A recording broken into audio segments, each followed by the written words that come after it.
Permintaan kompensasi disuarakan sejumlah kalangan menyusul pemadaman listrik di beberapa wilayah di Pulau Jawa yang terjadi pada minggu kemarin. PLN memastikan siap memberikan kompensasi sesuai dengan peraturan yang berlaku. Berikut ulasan kronologi pemadaman hingga bagaimana hitungan kompensasinya. Kita lihat pemadaman sendiri terjadi pada hari Minggu 4 Agustus 2019 di mana gangguan sebelumnya sudah terjadi beberapa kali. Namun gangguan yang paling fatal terjadi pada pukul 11:45 waktu Indonesia Barat yang mengakibatkan pemadaman pada pukul 11:50 waktu Indonesia Barat di sebagian wilayah di Pulau Jawa, ada Jabodetabek, sebagian wilayah Jawa Barat dan juga Banten. Ini adalah wilayah-wilayah yang terdampak memang lebih banyak di bagian barat. Lalu kita lihat penyebabnya. Penyebabnya adalah adanya gangguan transmisi pada Ungaran dan juga Pemalang 500 kilovolt ini salah satu penyebabnya dan tadi sudah dikonfirmasi oleh dari eksekutif VP Corporate Communication. Memang salah satu penyebabnya adalah adanya pohon yang mengganggu transmisi tersebut.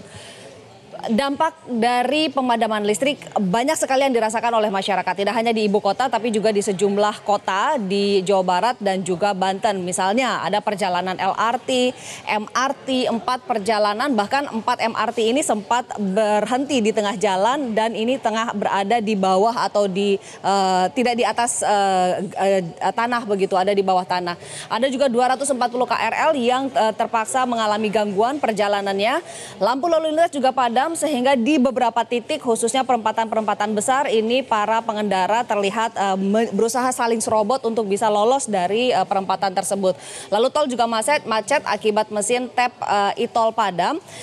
Ini juga tidak terlalu lama sebetulnya karena petugas segera turun. Palang untuk yang biasa untuk di e-tol ini tidak beroperasi secara seperti biasanya melainkan dalam posisi terbuka. Namun ada petugas yang ada di masing-masing gerbang untuk memastikan bahwa setiap pengendara yang lewat tap e-tolnya. Berikutnya sinyal provider terganggu ini dialami oleh banyak sekali operator, tidak hanya satu atau beberapa dan ini juga mengganggu komunikasi. Berikutnya aktivitas perkantoran, perbankan, SPBU dan juga fasilitas umum terganggu.